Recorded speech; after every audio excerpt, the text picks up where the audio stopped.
Once again, welcome back. Today, let's look at second order differential equation, that is a d squared y over dx squared plus b dy over dx plus cy is equal to fx, when f of x is a cosine or sine function.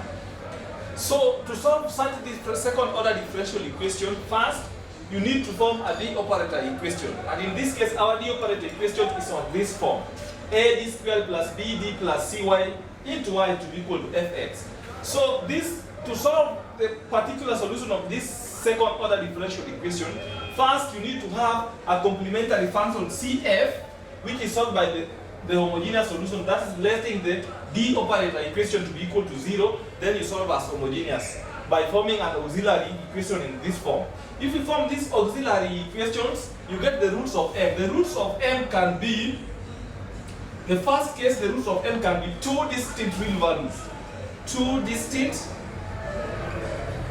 real values. When there are two distinct real values, the CF becomes in the form of A exponential of alpha x plus B exponential of beta x, where the two real roots can be alpha or beta, where the alpha and beta are the roots.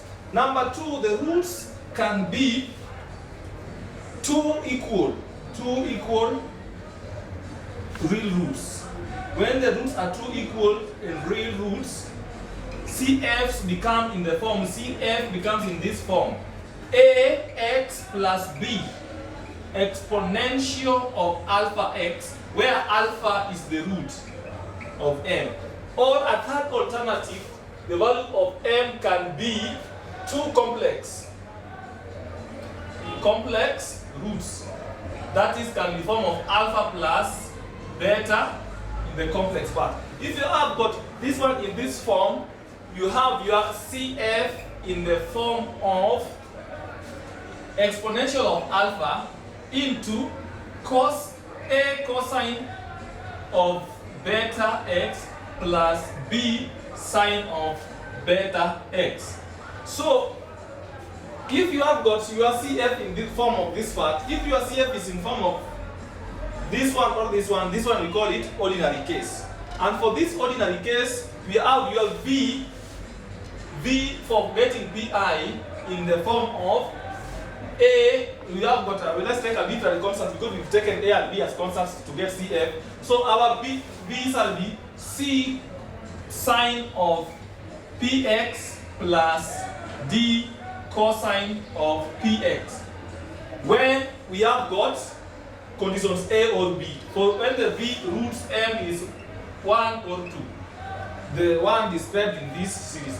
But when you have V, when m is of rule 3, that is of complex roots, when m is of complex roots, you have your V which gives us the Pi, particular integral solution, in the form of x into C sine of Px plus D cosine of Px. So this is the difference. So when the roots are complex, we call this one as a snarl case. Snarl case.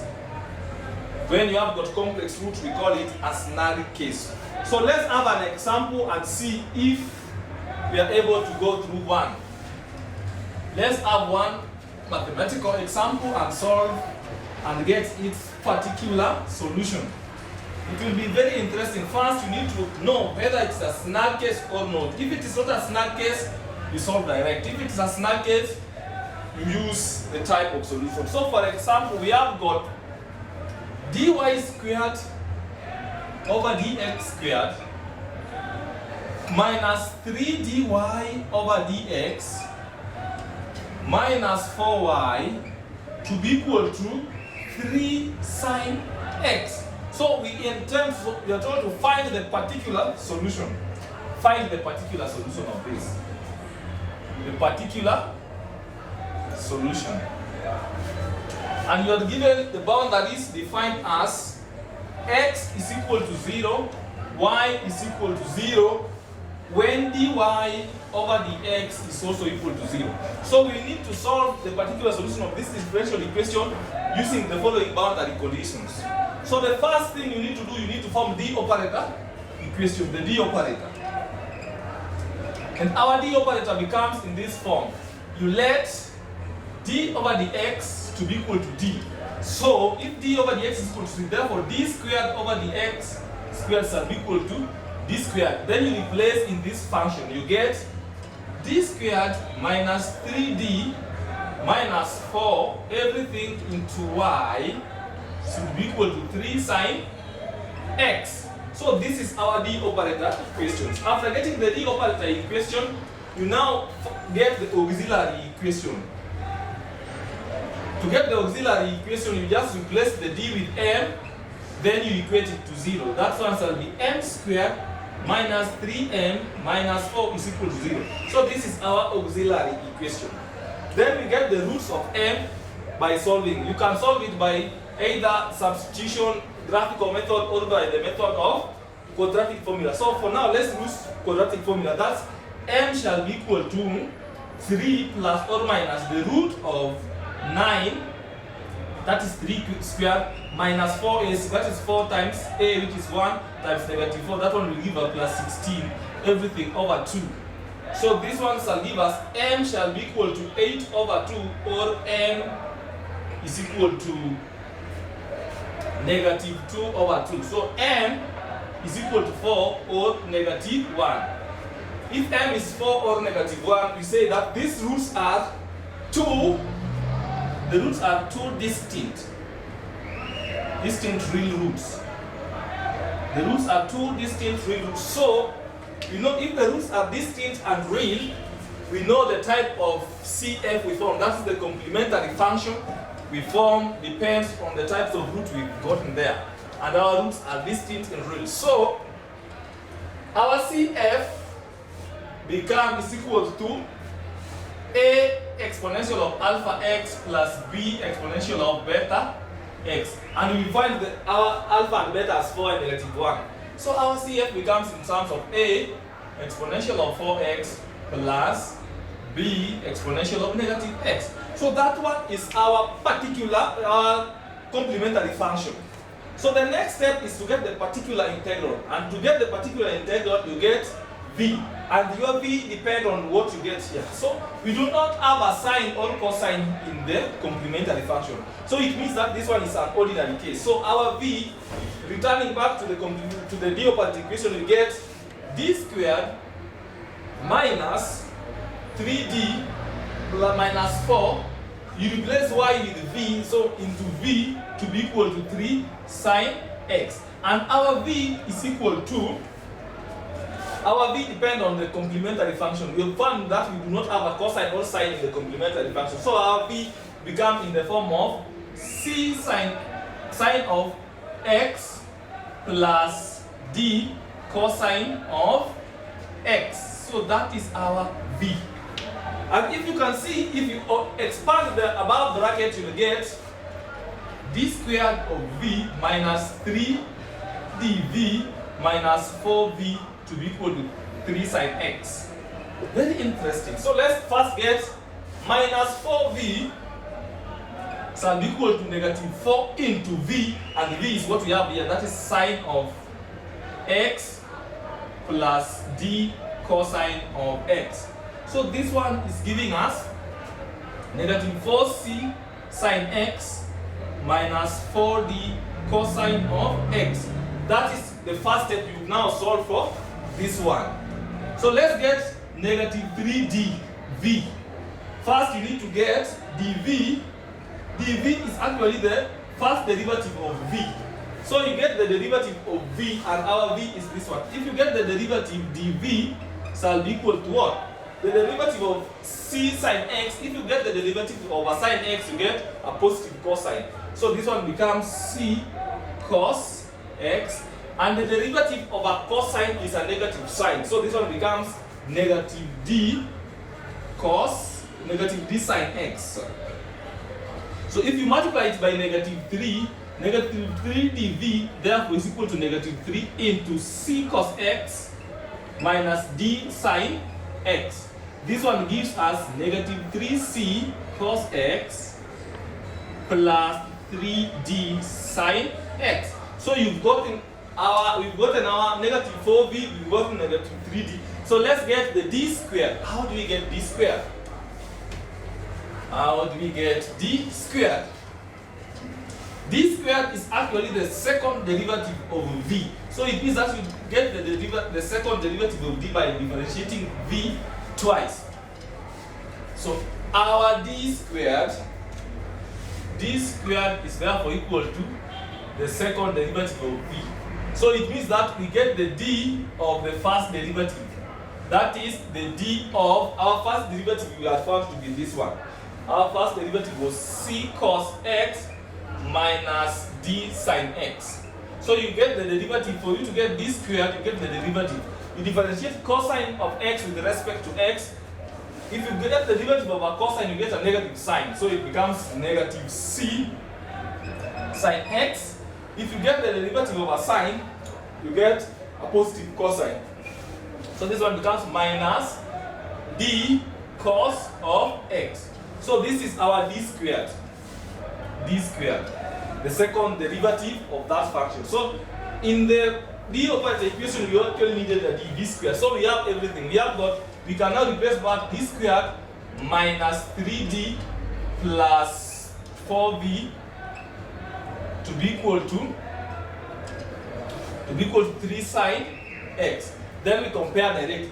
We have d squared to be this one, that is, we replace directly, that is negative c sine x minus d cos x. That is our d squared.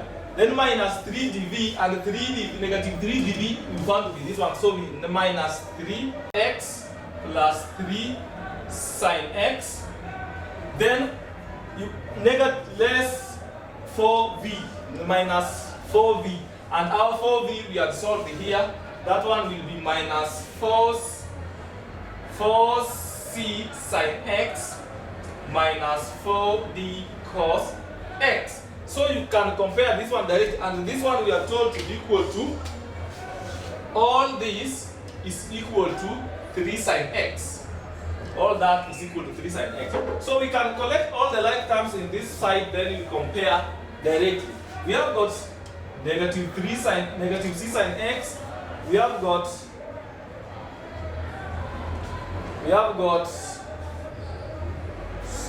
this one is negative 3c cos x, and here is negative plus 3d sine x. 3d sine x, yeah, that way. So we have got negative c sine x, we have got negative 3 sine x, similar, we can factor them together. That one we have. And we also have negative 4 sine x. Good. So we can factor all that together. So this one plus this one plus this one gives you negative 8c sine x. Then we can also collect the d's together. We have got negative d here, we have got positive d, we have got negative 4d. So negative d cos x plus 3d sine x plus 4d sine x. What do you get in common? So this one, add to this, add to that, you should get a common factor. And what's the common factor? This and this gives you negative 4. This goes to negative 4. Negative 4 minus 4 gives you negative 8d cos of x. So we have got that one.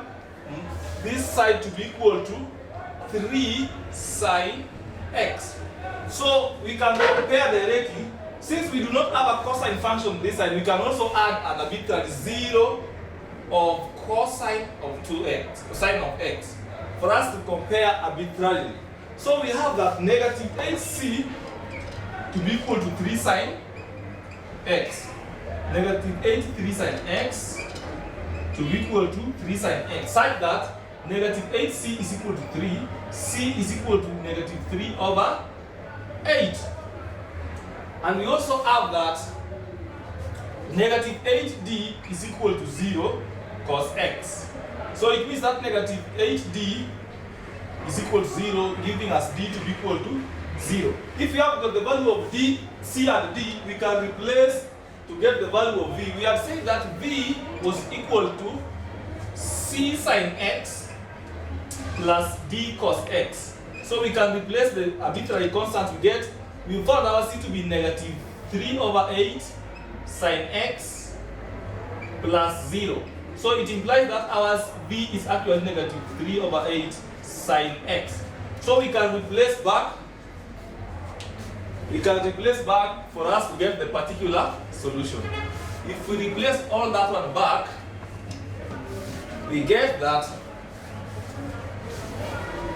If we replace that one, we get that our solution of y is equal to CF plus PI, and we found that our CF was a exponential of 4x plus b exponential of negative x. Now we add PI, and our PI is minus 3 over 8 sine of x. So that is our general solution. So we need to impose the boundaries so that we can get the actual solution. We know that x is equal to 0, y is equal to 0, dy over dx is also equal to 0. So let's first solve the first part. Let's get y. When y is equal to 0, when x is equal to, that one will be exponential of 0 plus b exponential of 0 minus 3 over 8 sine of 0.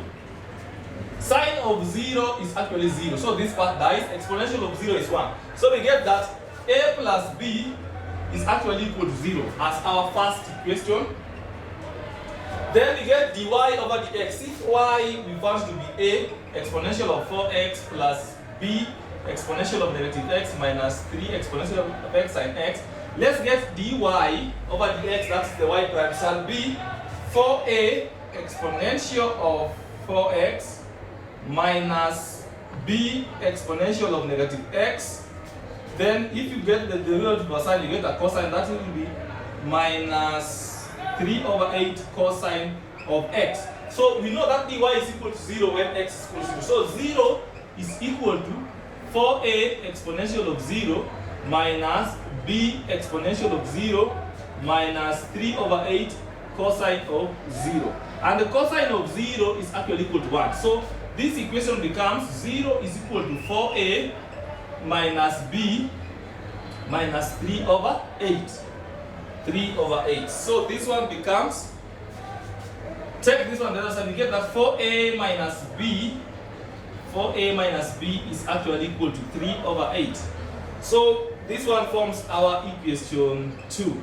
Let's get the value of a and b for us to get the actual solution of the second order differential equation. First, make b the subject of equation 1 in the form, we know that a plus b is equal to 0. So it means that a is equal to negative b. Replacing in the second equation, 4 into negative b minus b is equal to 3 over 8. So it means that minus 5b is equal to 3 over 8. b is equal to minus 5b is equal to 3 over 8. It means that b is equal to 3 over 40. After getting the value of b, we know that a is equal to negative b. A is equal to negative b. So our a shall be equal to negative 3 over 40. So after getting the value of a and b, you can replace in the general solution for you to get the particular solution of the second order differential equation as follows. So we know that our general solution was a exponential of 4x plus b exponential of negative x minus 3 over 8 sine x. So replacing for the values of a and b, you get that a is negative, a we found to be negative 3 over 40 exponential of 4x plus b which we found to be negative, b we found to be 3 over 40 exponential of negative x minus 3 over 8 sine of x to be our y. So this is the particular solution of that second order differential equation. So we shall stop from there. If you have any question, you can post it.